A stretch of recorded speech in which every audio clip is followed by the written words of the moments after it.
Para quem não conhece o Digníssimo, aí na nossa frente, tá? O pessoal lá no YouTube também. Esse é o Dr. Luiz Carlos Seixas, do Rio de Janeiro, lá do meu Planning Center.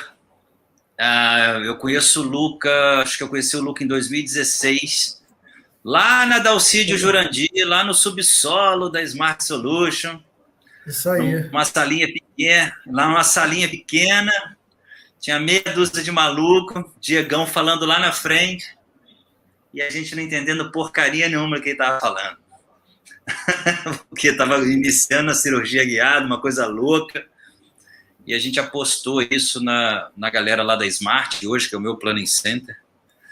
Primeiramente, Luca, cara, obrigado aí por ter aceitado o convite. Na verdade, eu já tinha feito o convite pro Luca, mas ele me ignorou da outra vez, ele me ignorou, agora demorou um pouquinho, né? Demorou um pouquinho para sair.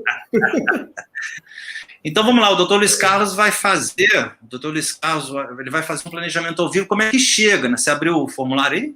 Como é que é? Abri. Tá aqui. Tá. Mércia. Ô, Luca, então, cara, vamos lá, é contigo agora, eu vou ficar quieto aqui, quietinho. E vamos lá, chegou um caso, eu enviei um caso para você. Como é que eu faço isso aí? Bom, pessoal, estou abrindo um casinho aqui do Max. Ele já operou, ele vai falar um pouquinho depois da parte cirúrgica, como é que foi. Então, todo o processo para solicitação de trabalho tá aqui para o meu Planning Center, através do site da empresa. Lá você vai fazer seu cadastro, e aí cada pedido, né, cada caso que você for enviar, vai fazer o cadastro do caso, onde vai preencher um formulário, onde você vai passar todo o plano de tratamento, né, vamos dizer assim. Você vai passar onde tem que colocar implante, se vai ter extração, que tipo de guia, né, um guia mucosuportado, um guia total, um guia parcial,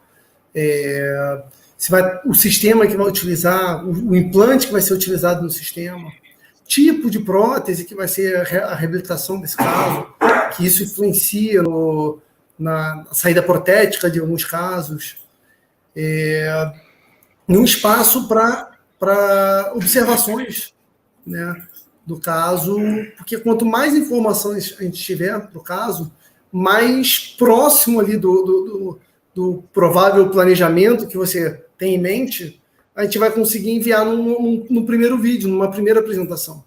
Tá? Então, por exemplo, o Max comentou que eu já sei como ele trabalha, né? Como ele gosta de trabalhar.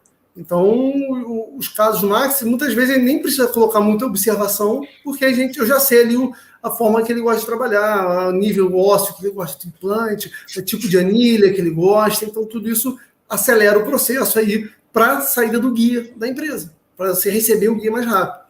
E quando vem casos mais complexos, o ideal é que tenha mais detalhes para saber como a gente vai tocar o planejamento. Tá? E aí, isso aqui é uma ficha de pedido, depois que foi preenchido no site da empresa, todo o formulário, como vai ser enviado, forma de pagamento, enfim, aí tudo vai ser preenchido, vai para uma próxima janela, onde você vai fazer o upload dos arquivos. Então, no próprio site, você faz o upload da DICOM, da tomografia, você já faz o upload dos STLs, tá? E aí vem tudo via site.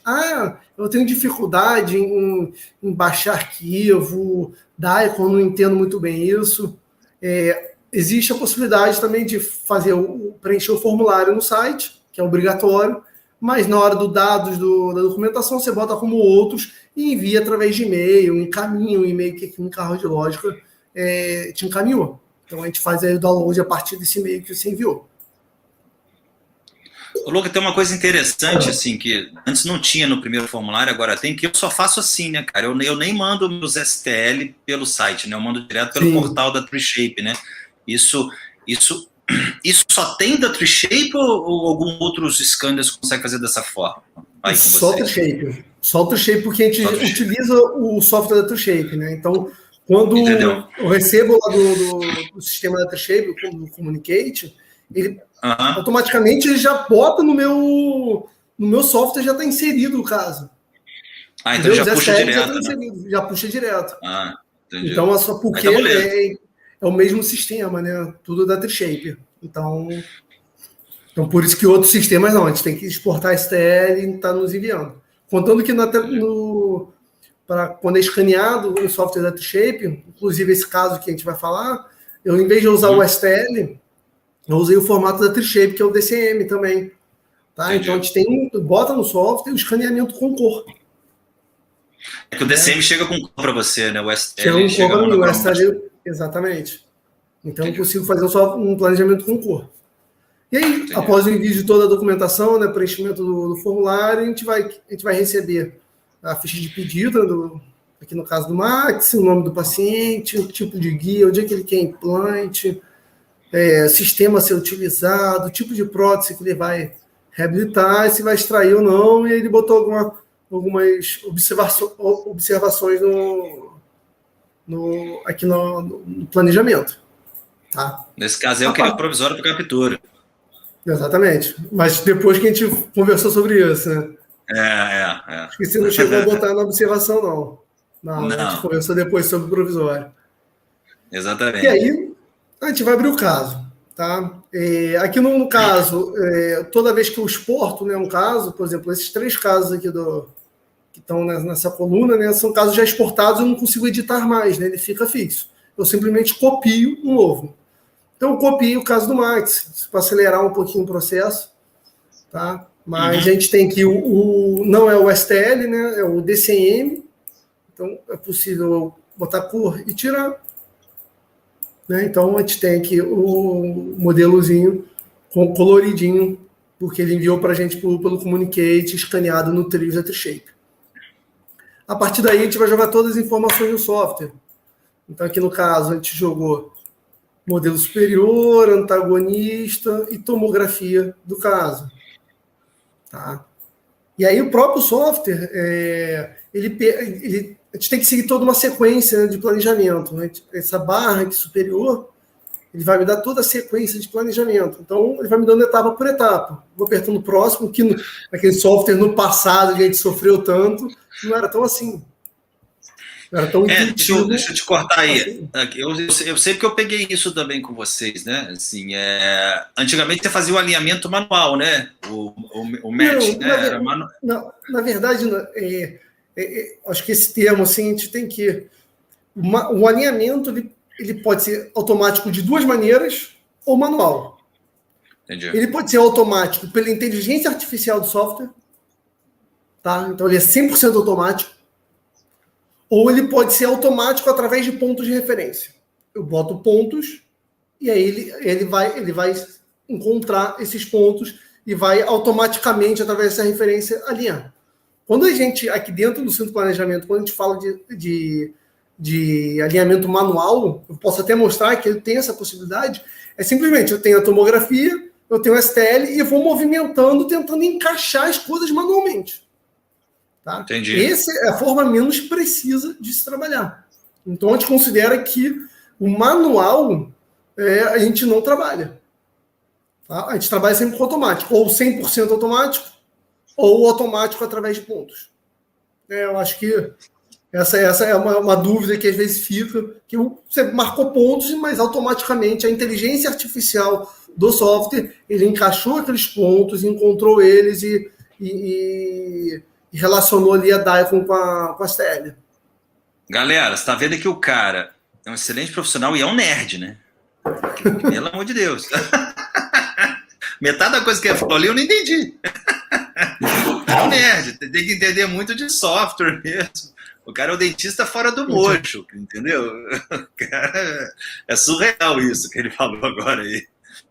Não, é sério isso, Lu, que é o seguinte, vou falar aqui, porque às vezes lançam softwares muito loucos, aí uns gratuitos, não sou nada contra software gratuito não, né, mas esse tipo de software igual vocês utilizam aí, né, de alta qualidade, né, de alta performance, digamos assim, né, tem muito mais recurso, né, tem uma precisão sim. Muito boa, né. Tem uma inteligência artificial melhor ali, então, tipo assim, o grátis, vamos falar do Blue Sky, ele tenta fazer um alinhamento, e às vezes ele consegue, automático, 100% automático. Mas, o implante estúdio, acho que hoje em dia, 80% dos casos ele acerta de primeira. Então, isso aí... Você não faz nenhuma correção, né? Que a gente não tem que nem marcar os pontos. 80% botou um software, ele achou, encaixou no modelo o STL com a Dicom.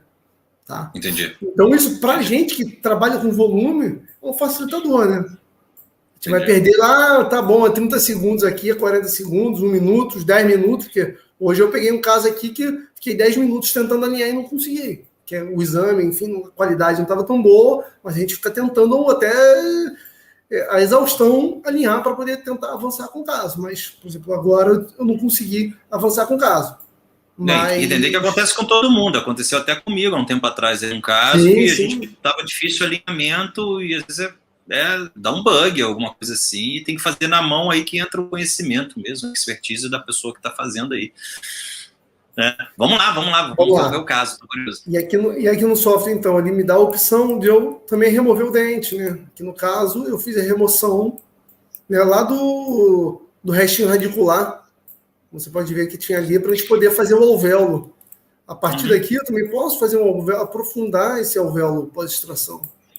Então, posso fazer uma... Deixa eu tirar aqui o cor. Então, faço o meu alvéolo de pós-extração.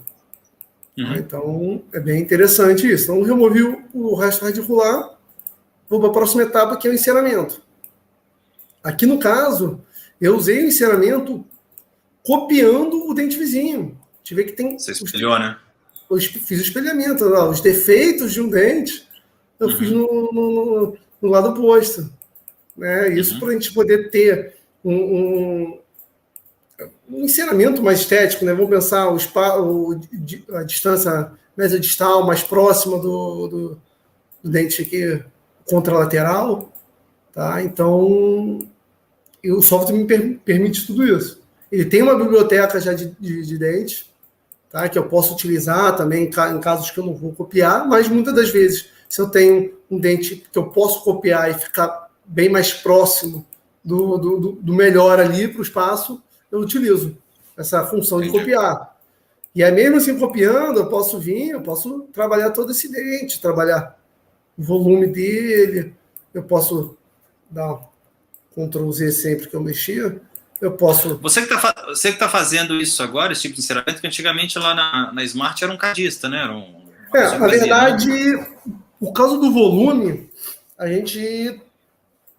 Em alguns casos, a gente ainda faz o enceramento aqui no Implant Studio, mas em outros casos, como o próximo caso que eu vou mostrar seu, a gente não fez o enceramento no Implant Studio.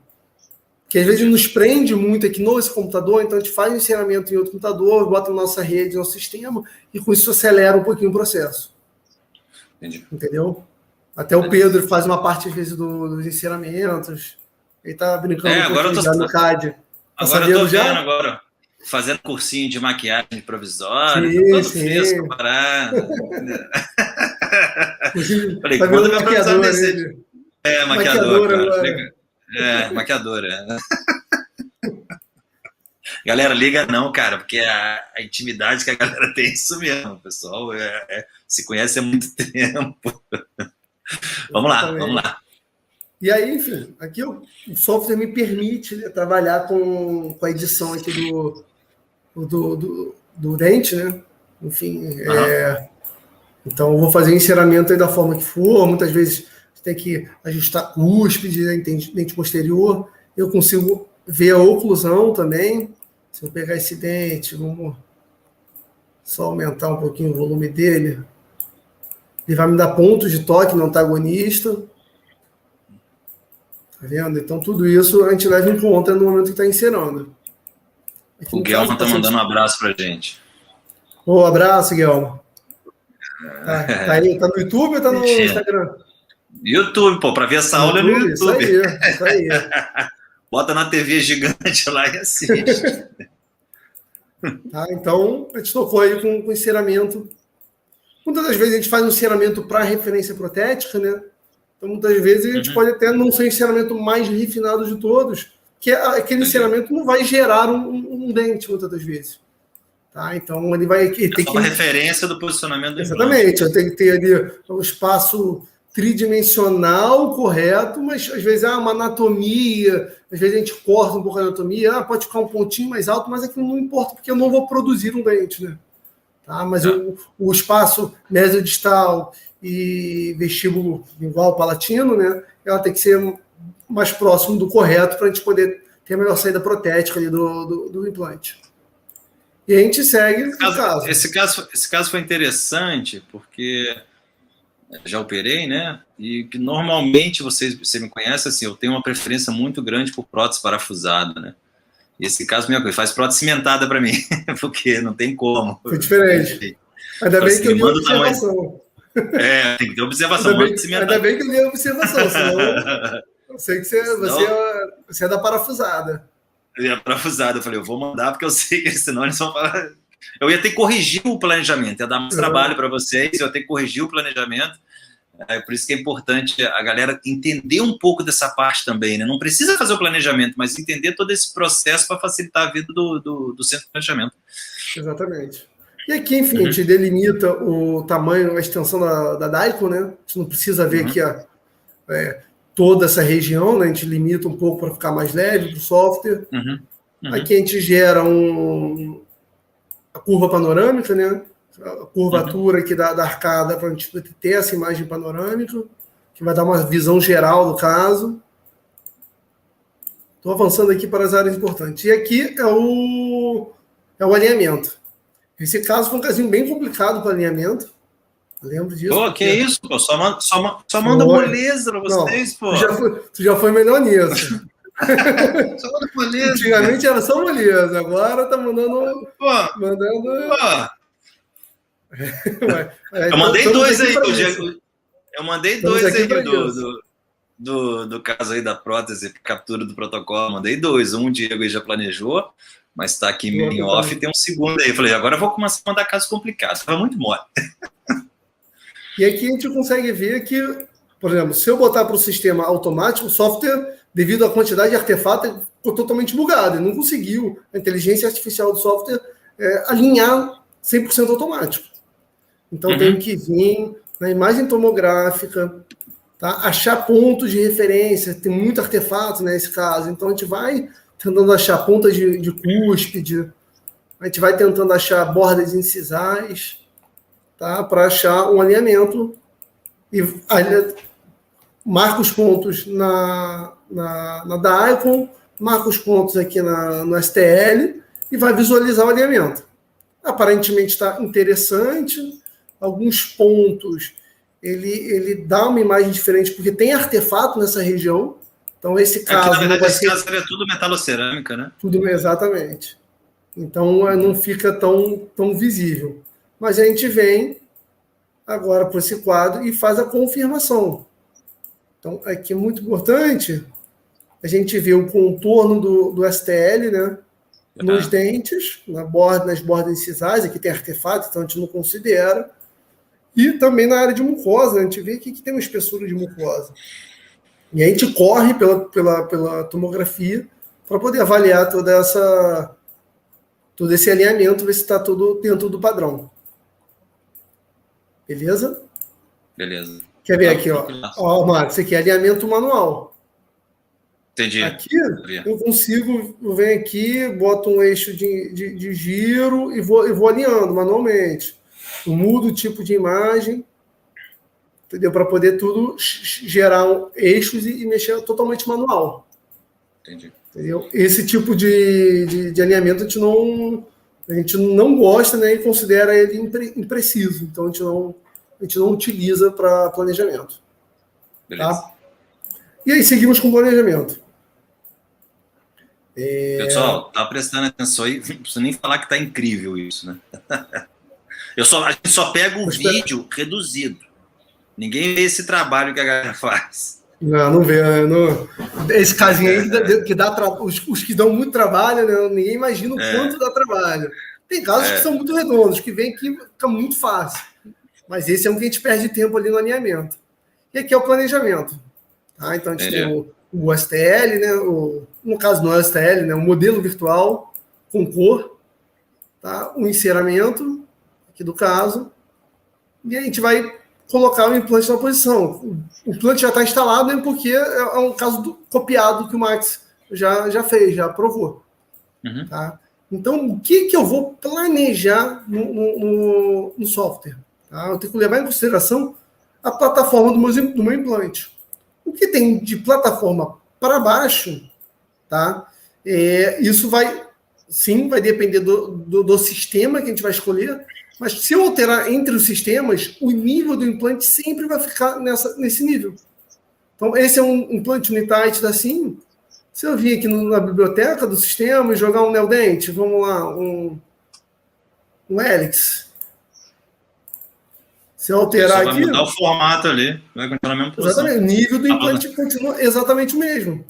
E foi isso que eu falei até outro dia com o pessoal. Eu falei, galera, a cirurgia que a galera planeja, a referência sempre é onde vai ficar a plataforma do implante. Esse posicionamento é a referência para o Planning Center. A profundidade, ou o implante, se ele for de 3,5, ele pode 3,5 de qualquer sistema, desde que o planejamento fique lá sei lá, nível ósseo, por exemplo. Entendeu? Não vai alterar nada. Exatamente. Planeja o nível do implante. Então, não posso alterar para qualquer... Você botou sim, mas resolveu operar com outro implante, só vem aqui, aperta o botão, acabou. Não tem muito o que mudar. Nem precisa falar que eu faço direto, né? Deixa eu botar outro implante aqui. Porque... Eu não tenho muito o que mudar. Então, isso não vai gerar tanto trabalho, né, para a gente, a troca do sistema ali. Porque o que nos influencia é o nível do implante. Né? E aí, enfim, o implante posicionado, a gente consegue visualizar. A gente foge aqui da raiz do dente, né? Esse caso foge bastante, né? Porque essa raiz está totalmente vestibularizada. A gente vê o implante aqui todo dentro do osso, né? Estou falando como se estivesse gravando vídeo, né? Quais são as referências que eu passo num vídeo de planejamento, né? Então aqui, um implante de 3,5 por 13, onde o nível do implante, a gente pode mensurar aqui essa tábua óssea vestibular. Nesse pico ósseo, está até 3,5 infraósseo. A gente tem um implante aqui a nível de mucosa em torno de 6,7 milímetros. Tá, gente? A gente tem referência também de nível de implante infraósseo na palatina, mais ou menos 2 milímetros. Ver aqui a preservação vestibular, palatina íntegra, né? Sem exposição de roscas.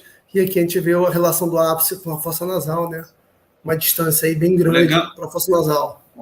O legal desse planejamento, quando a gente faz com o centro de planejamento, fala o pessoal aí, é que, por exemplo, por exemplo, eu faço isso direto com eles sabem muito bem disso. Toda vez que eu faço um planejamento, eu já peço o componente que eu vou utilizar.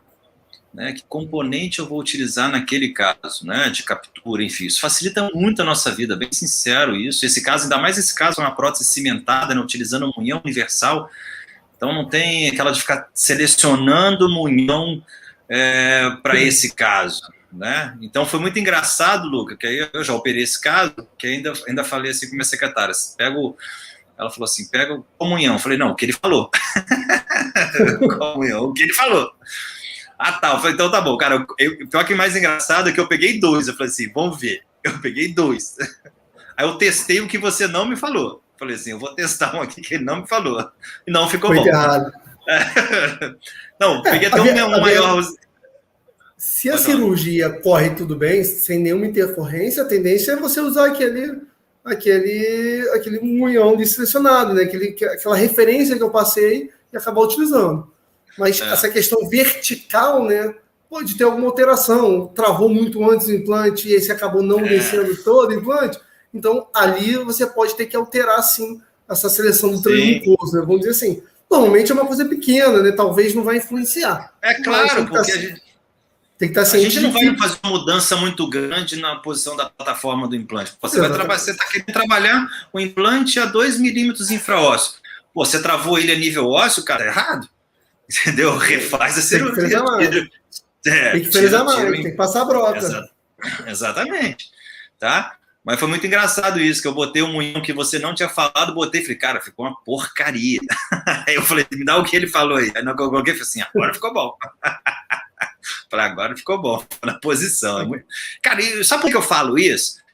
Você faz implante há muito mais tempo do que eu, né, cara? Porra, mas assim, toda vez que a gente ia fazer uma cirurgia com captura, era selecionador de munhão, de transmucosa, aquela injeção de saco toda, aí você tinha que ter um monte de coisa na gaveta. Lá, a gente até falou esses 3, 4 separados lá. Esses dias a gente até falou sobre isso, né?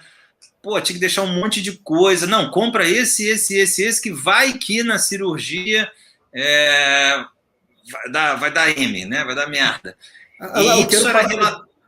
Eu quero parafusada, mas vou deixar um moenzinho aqui que vai, se eu ficar mais vestibularizado, né? Eu vou ter que usar cimentado. Então já deixa ali tanto para parafusado quanto para cimentado. E isso eu só comecei a me dar conta, vou te falar assim, depois, sei lá, de 2 anos fazendo guiada. Porque eu falei assim, caramba, eu comecei a ter menos trabalho até na reabilitação ali, né? Na parte de captura. E muita coisa muito engraçada também era o que eu falo para a galera, assim, galera, quando a gente fazia manual, é claro que isso pode acontecer na guiada também, a gente botava, sei lá, deixava o implante 3,5, mas se tivesse um espacinho para um 3,8, a gente deixava o 3,8 do lado, que vai que não fica, dava um tó, você acha, pô, não vai dar torque, vamos descer com o outro. E, cara, com a guiada isso não acontece, cara. Eu não me lembro. A guiada é melhor. Aí eu falei assim, pô, tá vendo? Olha, tudo é vantagem. Então deixa de ser cara, começa a ficar barata, porque você economiza um monte de coisa. Né? Enfim, mas é só por isso que a questão do componente, que isso, quando é possível, na verdade sempre é possível, né? Vocês mandarem a medida do componente, quando vai fazer captura, isso facilita. Vamos lá, vamos dar continuidade aí. Show de bola. Galera, 50 minutos, não se preocupa não, que hoje é terça? Não, então tá bom. Então a gente vai ficar. Hoje é quarta, né? Hoje é quarta. Então até 10 horas da noite tá tranquilo. Não tem jogo hoje não, né? Não tem jogo hoje não. Não, Flamengo já é campeão, então foda-se.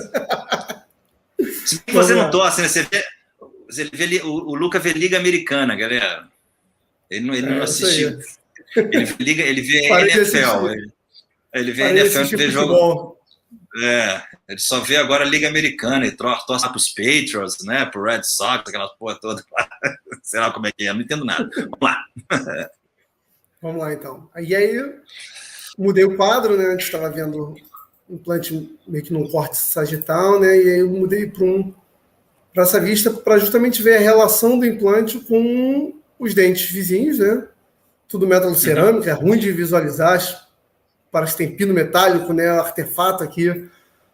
Deixar claro para a galera que não é tão simples assim planejar. Olha só a quantidade de artefato dificulta o pessoal aí, né? Até para ver as raízes dos dentes vizinhos. Mas aqui é muito bom para ver a relação do implante com o canal nasopalatino. Olha o tamanho desse nasopalatino. Eu sei, você me avisou, né? Isso, não. Exatamente. Você me avisou isso. Caminhozinho bonito ele.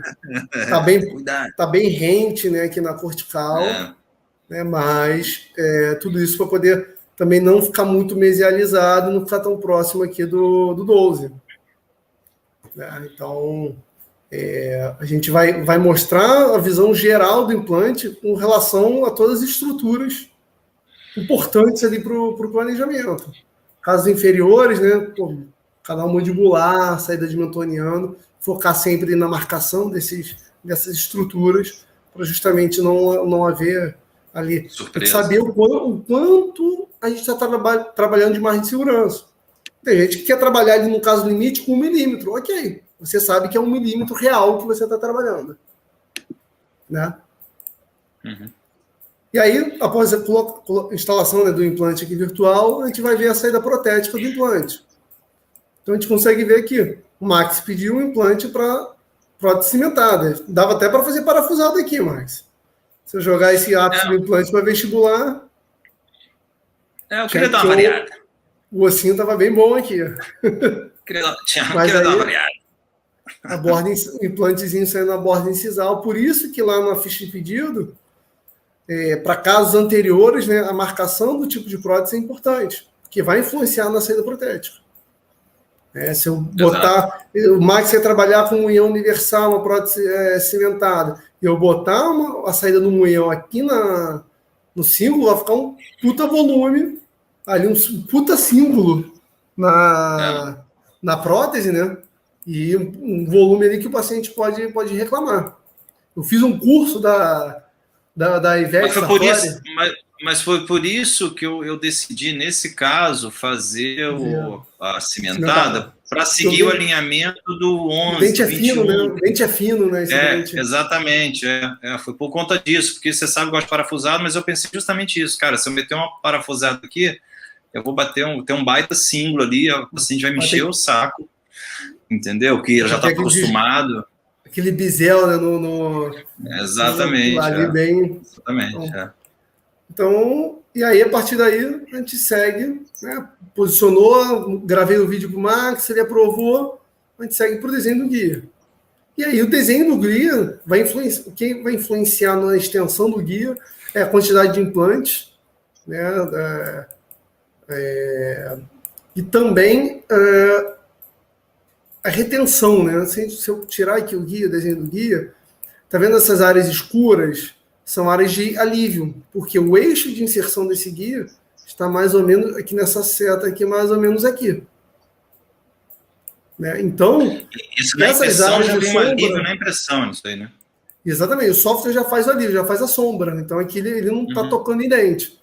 Mas é um guia que tem bastante toque em dente. A gente pode ver toda a vestibular está tocando praticamente, boa parte da palatina também. Então é um guia que não precisa de uma extensão tão grande. É um guia que ele pode ter aí 4 dentes de um lado, 4 dentes do outro.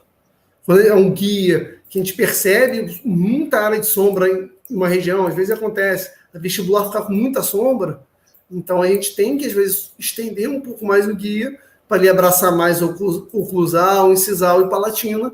Com isso, tem um guia um pouco mais estável, né, e bem adaptado.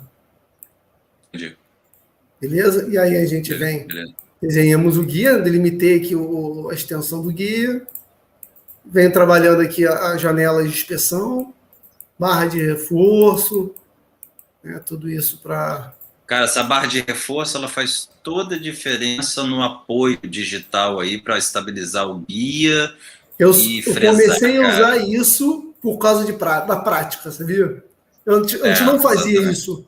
A gente não fazia isso na época das marchas, lá no início, por hábito. Tá? E eu comecei, um caso meu, eu fui lá e fiz. Eu sinto que dá muita diferença esse ponto de apoio na hora que você está com a mãozinha no contra-ângulo, segurando o contra-ângulo, o dedinho, ele apoia direitinho nessa barra. A partir daí, a gente tenta sempre colocar a barra, inclusive tem colocado mais até em guias inferiores. Porque... A gente operou ontem o inferior, que tem a barra, que facilitou bastante. A gente tem um problema da língua, sabe por quê? A língua da questão, e eu brinquei ontem, eu falei assim, esse é um guia em cantilever, porque não tinha posterior, e isso se demole qualquer movimento forçando, né, ele vai fazer uma báscula ali e vai dar uma sobrefresagem, e enfim, o implante vai ficar posicionado corretamente, só que a barra mais centralizada, né, o apoio na barra, ela distribui a força todo no guia, então tem ajudado muito. Tenho feito umas barras malucas aí também para um pessoal aí, mas ainda um dia a gente trabalha junto com isso. Mas a barra no formato do dedo. Mas são ideias muito boas, Só que aí acaba que a gente não pode estender muito, porque pode gerar um pouco de dificuldade, então acaba sendo barras mais personalizadas para quando pedem para alguns guias. Tá? E aí a gente vai para a etapa aí de identificação do guia, né? Bota toda a identificação e aquela briga, né? A posição do... A briga da... Velho, isso gerou uma briga absurda. Isso gerou uma briga absurda que o Diego Zimmermann me ligou, fizemos uma live aí e falou assim, o que você prefere? Escrito a referência para baixo ou para cima? Eu falei, me manda... Ou para fora de boca, né? Não, para foto em boca. Foto em boca é melhor. Obrigado. Assim.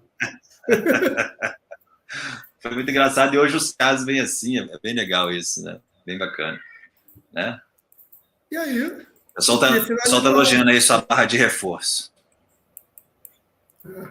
Foi experiência. Experiência o pessoal está elogiando sua barra de reforço. Né? Que a gente vai mudando isso na experiência clínica. A gente vai observando detalhes, né, que só quem faz que vai podendo imaginar coisas.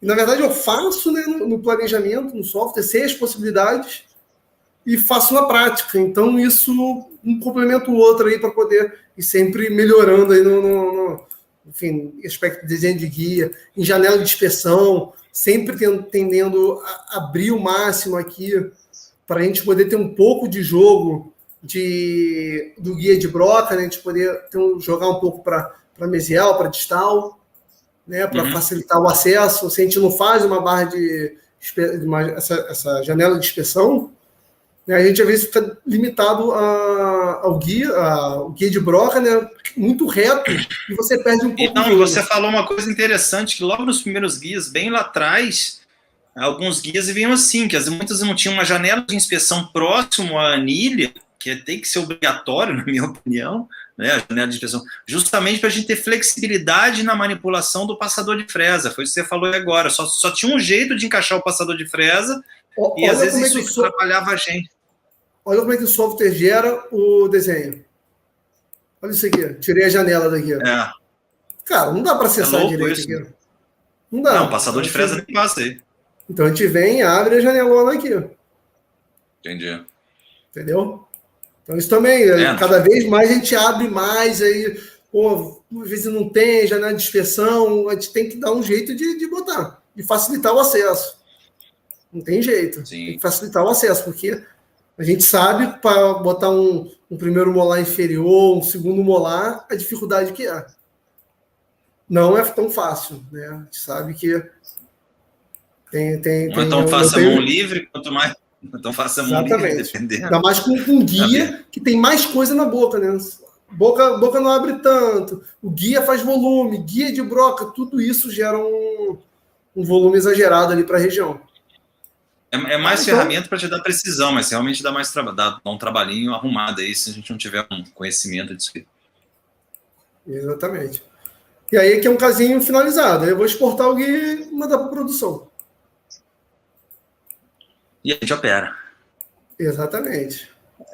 Esse caso foi bastante interessante, porque, né, eu falo assim, eu planejo meus casos, eu falei com eles, eu planejo meus casos, mas na hora eu dou uma alterada no implante, eu costumo usar implante que não tem kit de guiada, enfim, né, essas coisas. Mas é assim, é entender a filosofia, né? Porque exatamente. Quando você entra, a gente começa também muito fechado. Eu também, hoje eu estava conversando com um colega falando isso, eu era meio fechado. Eu tentava não abrir muito retalho. Hoje em dia eu vejo que a maioria das minhas cirurgias guiadas, hoje eu estou abrindo retalho. Eu faço direto. Isso, tipo assim, antigamente era 30% abrir retalho. Hoje em dia eu acho que é 70%. 30% eu não... 30% eu abri. Eu acho que hoje em dia 70% eu abro. Eu quero otimizar tecido mole. Já aproveitar o paciente anestesiado, otimizar. O que eu vou otimizar depois no segundo momento? Vou ter que anestesiar de novo. O outro pós-operatório do paciente, a gente otimiza ali. Então, eu tenho aberto muito mais meus casos. Então, cada vez menos eu tenho feito fechado, 100% fechado. O que eu falei outro dia com um colega foi o seguinte, foi assim, que eu tomo como protocolo o seguinte: casos com carga, estéticos, né, casos com carga, não adianta, abre com o mínimo que for, mas abre para você pelo menos ver cristal se poder manipular tecido. Isso. Não vai fazer carga, enfim, não vai manipular provisório, imediato, você pode até fazer depois, mas dá mais trabalho, com certeza dá mais trabalho isso depois, né? Eu fazia muito depois. Então, se puder manipular tudo de uma vez, já facilita. Aí vamos pensar assim, eu tive uma experiência meu primeiro protocolo de guiada, fiz totalmente fechado, ótimo, só que, um implante lá em tuberosidade, inclinado para mesial, e aí fui fazer a reabertura, ele não deu um travamento muito legal, ainda estava nessa fase, na curva de aprendizado, estava na curva lá embaixo de aprendizado da guiada, então não deu travamento legal, botei o Colimor cicatrizador, aquele de 1,5 só. Cara, a reabertura, o paciente passou 2 semanas reclamando comigo da reabertura. No caso. Legal. Vendi a instalação do implante, foi uma maravilha. Ela me elogiou. Você bota 6 implantes e não reclama. Quando você reabre, ele reclama. Eu reabri e passou 2 semanas me xingando. Eu tenho certeza que a orelha queimava da senhora lá reclamando. E com razão.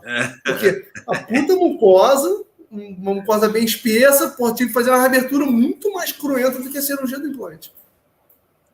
Eu acho que hoje em dia eu abriria na hora do implante, abriria bem pouquinho e aí trabalharia diferente. Isso eu também mudei muito a filosofia disso também, de algum tempo para cá. Em casos que a gente precisa manipular tecido. Até o último agora que você planejou para mim, um caso decisivo central, que coincidentemente também é o 11, né? A gente trabalhou aí. Vai ser aberto, não tem jeito, vai ser aberto por conta de manipulação de tecido, enfim, já para deixar do jeito para a gente trabalhar lá na frente, para não ter um trabalho duplo, foi o que você falou, um trabalho duplo lá na frente, de reabertura, enfim, manipulação de tecido. Mandíbula que eu vou abrir hoje em dia, que eu vou, enfim, manipular tecido, eu tenho instalado até implante sem guia. O mandíbula, o osso duro, cara, só se eu fizer muito esforço para desviar, né? A posição do meu implante. Eu fiz esse dia, há pouco tempo atrás eu fiz um desses, realmente. Mandíbula, eu manipulei, abri retalho, em alguns casos, já tinha feito a perfuração, já tá lá, falei, não vou botar o guia para poder botar, eu fui lá e instalei aberto mesmo no mão livre. O caminho está pronto, não tem porque... Exatamente. É só que se quiser fazer muito pronto. E não precisa, né? Não precisa, não. Eu também faço alguns casos, assim, por exemplo, aí eu agora vou entrar nesse caso aí, né? Esse caso aí, para quem... Eu acho que eu postei alguma coisa. Esse caso, o Luca planejou um sistema para mim, o Unitight da Sim, que é um implante que a gente utiliza aí. Só que nesse caso, eu resolvi instalar um implante, um Epicuts, que não tem kit de cirurgia guiada, né? Não existe um kit de cirurgia guiada. Mas a gente entende que a conexão interna é a mesma do sistema, então a gente, digamos assim, a gente fez uma adaptação no procedimento, né? Adaptação. E a instalação dela foi toda... ela começou com guia, só para encaixar na posição, e depois foi removido o guia. Entendeu? Porque não tem montador específico, enfim. E ficou bem instalado o implante aí, bem certinho, mas não necessariamente ele é um implante que tinha guiada. Acontece que foi feito um planejamento e a gente instalou esse implante tranquilamente, seguindo o planejamento do centro de planejamento. Então, assim, é possível a gente fazer dessa forma. É claro que existe um caso favorável, um caso que existe não também tinha uma alvéolo curva de... muito grande, né? O alvéolo de extração não era tão extenso, estava bem inserido em osso, então ali... Exatamente. Pequena chance um caso de desviar, né? Favorável. Não tinha nenhuma chance, apesar do implante ser complicado. Aquele implantezinho ele é agressivo de trabalhar. Tem que tomar cuidado com ele. Cara, estão te fazendo uma pergunta agora, galera. Assim, o Luca ia mostrar 2 casos para mim, mas a gente está com 1 hora de live. Para quem tem 2 filhos igual eu, daqui a pouco a gente é outro dia. Outro dia. Exatamente. Mas, pô, porque é bate-papo, né? Então, assim, tem um pessoal perguntando aqui, falou assim, Lu, Renata Tarnowski. Cara, eu tô ruim de ler, hein? Enfim, Luca, você modifica o offset se a anilha invade tecido mole? Eu ia responder isso, mas vou deixar você responder. Sim. Nesse caso, estou reabrindo o caso. Esse caso aí, justamente. A gente tem um offset, no caso do sistema da SIM, né? Eles chamam de H5, H6,5. Aqui está em H6,5. Tá? Mas a gente vê que a gente até poderia, nesse caso, trabalhar com um H5. Se você for ver, ele está dentro de um alvéolo pós-extração. Vocês viram que a anilha ficou dourada. Quer dizer que tem algum toque em algum lugar que ele Luca, deixa eu só te cortar um pouco. Luca, deixa eu só te cortar. Renata, o Luca está mostrando o caso lá no meu canal no YouTube, tá? O Dr. Maximiliano Almeida, não sei se você está lá. Mas ele está mostrando justamente o caso lá, essa pergunta que você fez. Vamos lá, Luca. Então, e aí a gente vai trabalhar a altura do offset da anilha de acordo com a necessidade. A verdade é essa. Região posterior, a gente sempre vai tentar botar o offset mais baixo. No caso do sistema da SIM, 5, Neodente, H9. Então, a gente sempre vai tentar. Por quê? Pela questão de acesso. Isso aí não é... Quem faz região posterior sabe a dificuldade que é. Então, a gente sempre vai tentar trabalhar menor, a não ser que seja inviável o trabalho com um offset mais baixo, né? Vamos dizer assim. Região anterior, casos imediatos, é engraçado que a grande maioria das vezes a gente acaba trabalhando com offset mais alto, tá? Mais distante, né? Porque a gente acaba tendo uma mucosa muito mais espessa. Por exemplo, esse caso em especial, tá, que eu estou mostrando aqui, a gente vê que a anilha iria invadir o alvéolo, né? Aqui, na teoria, não teria mucosa para tocar. Mas a gente perderia em retenção da minha anilha na resina. Tá? A gente teria uma quantidade de resina abraçando minha anilha, uma quantidade de resina abraçando minha anilha muito menor. Tá? Então, isso podia trazer alguma soltura de anilha, enfim. Então, isso já aconteceu várias vezes. No passado, lá no passado, aquelas anilhas lisinhas, né, da Neodente, da Cine, zero retenção, né? Não reclama não que a Neodente vai cortar seus implantes. A gente fazia um protocolo de 6 implantes, pelo menos 3 anilhas soltavam. Voava, com certeza. Pelo menos 3 soltavam. Mas isso aí era falha lá das próprias anilhas, né? Da própria produção das anilhas. Mas hoje em dia a gente não tem mais esse problema. Hoje em dia é retentivo até demais. Tenta tirar essa anilha de um guia. Já tentou? Nada. Eu nem vou perder meu tempo. É uma tortura. Nem vou perder meu tempo. Até porque vocês nem colam mais isso, entra sob pressão, né? O cola. Entra uma pressão, passa. Não cola mais, né? Um tiquinho às vezes, mas quase praticamente não cola. Tá vendo aqui o guia? Gente, está com o guia com a anilha, tá vendo? Pouca área de abraçamento da resina na anilha. Então, aqui, vou optar sempre por fazer um offset mais alto. Tá? Então, a gente sempre vai selecionar o offset de acordo com a mucosa. Tem uma compressão de mucosa num pré-molar de 0,5 milímetro para trabalhar com offset mais baixo e conseguir ter um acesso melhor. Cara, 0,5 milímetro, 1 milímetro na espessura de mucosa, ela aceita. Né?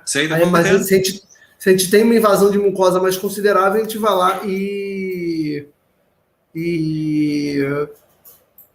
aumenta esse offset. Sistemas que não permitem esse offset, a gente vai explicar lá a questão de fresagem adicional, que você já comentou sobre isso. Eu ia falar justamente sobre isso. Hoje está fácil, né? Com esses offsets alterados e os softwares. Porque antigamente o Implant Studio ele era travado, né? Ele era engessado. Vocês não conseguiam fazer alteração de offset. Os sistemas não permitiam. Então, como o Implant Studio ele é totalmente padronizado para cada sistema, ele não permite que eu faça nada fora do que o sistema permite fazer. Né? Então, eu tenho a biblioteca de implante de um sistema, só que eu posso ter a biblioteca, por exemplo, do Epicot aqui no sistema da SIM. Mas na hora que eu botar o implante Epicot, ele não vai me permitir que eu use as anilhas de cirurgia guiada. Da SIM, por quê? Ele não tem kit, eles não foram programadas para serem utilizadas juntas. Entendeu? Ela vai me dar a opção de anilhas genéricas.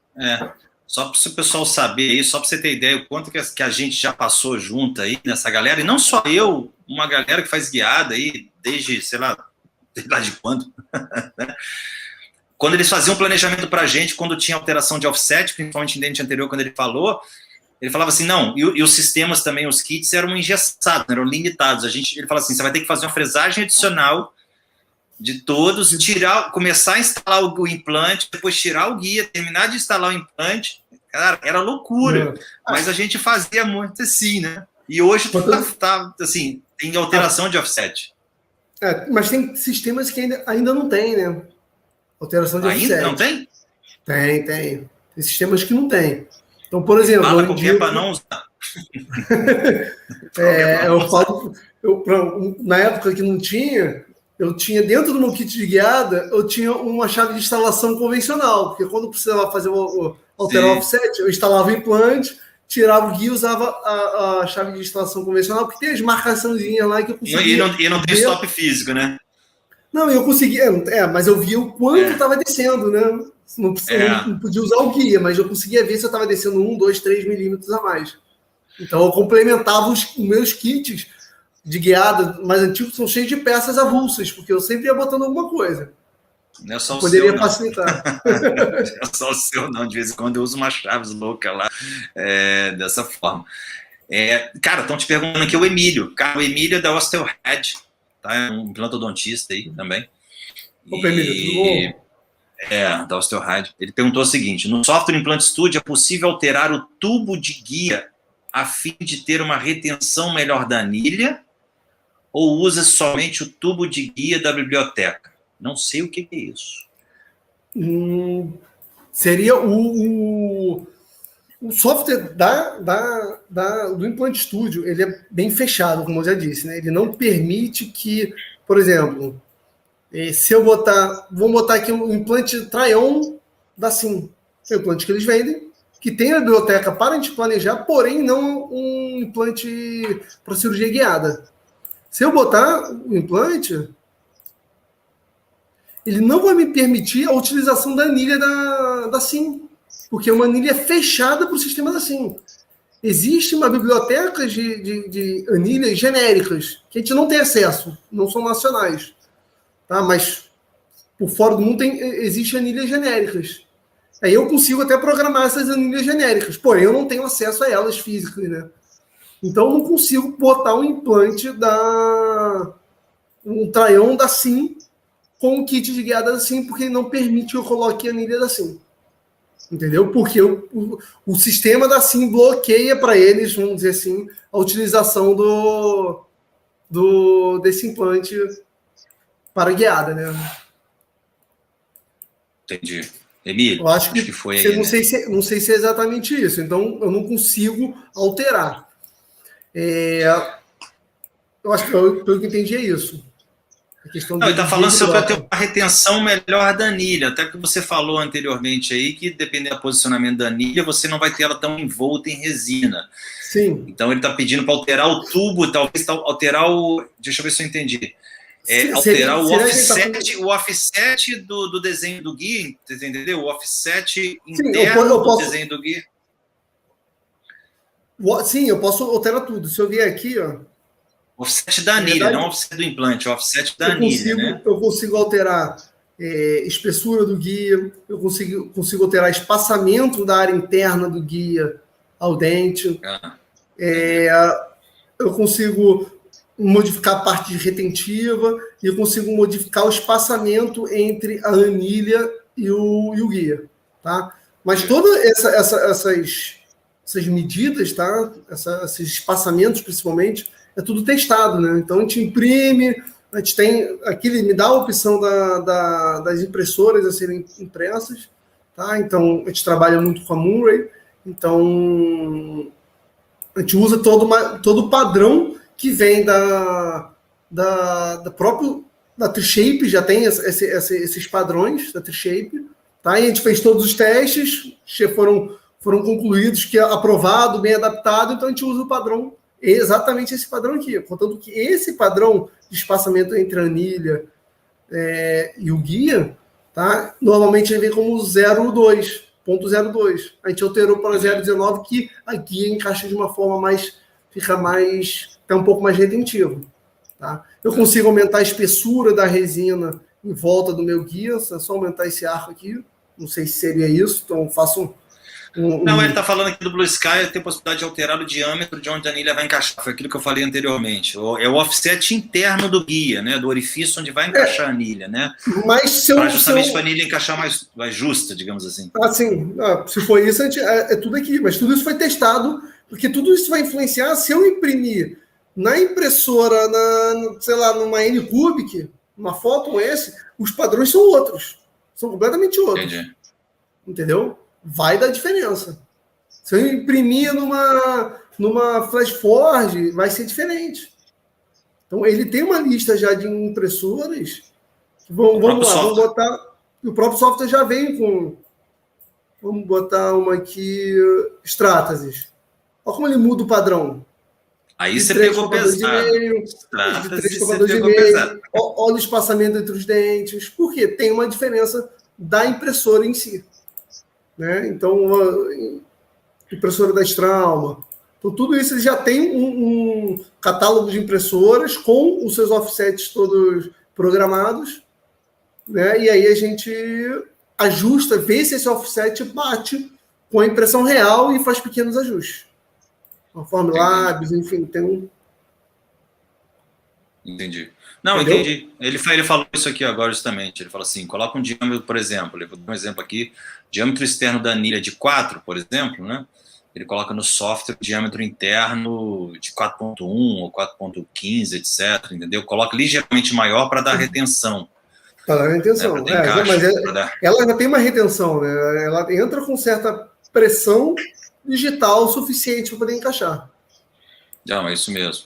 É que a galera, a live hoje só tem nego planejador, não tem nenhum dentista aqui, não. Só tem nego que faz planejamento aí, que estão aprendendo com o cara. E porque, na verdade, o Luca nunca aparece, gente. O Luca, ele fica ali nos bastidores. Quem aparece aí é Diegão, Igor, Legal. Entendeu? Essa galera gosta de aparecer. São os professores. São os professores. São os professores. Ficam lá. O Luca só fica nos bastidores, mexendo no software, brincando, entendeu? Agora está mais fácil, porque o escritório, a empresa está perto do consultório dele, entendeu? Agora ele fica ali de boa, fala que está trabalhando, mas não está nada, está no consultório, está ali. Enfim, eu estou em casa, beleza? Galera, caramba, Lula, com 1h20, cara, um caso clínico. Não adianta que eu não vou nem falar de outro caso clínico aqui, senão o pessoal vai surtar e a gente também... a gente fala pouco. Não, cara. Eu queria muito ter esse bate-papo, você sabe disso, porque a galera agora não encontra mais, né? Só o pessoal aí. A gente encontrava nos congressos, né? Era bem divertido. Só online agora. Vai ter. Em breve a gente vai voltar lá. Mas, enfim. Pessoal, olha só. Cara, o Luca, eu vou encerrando por aqui, cara, porque foi top.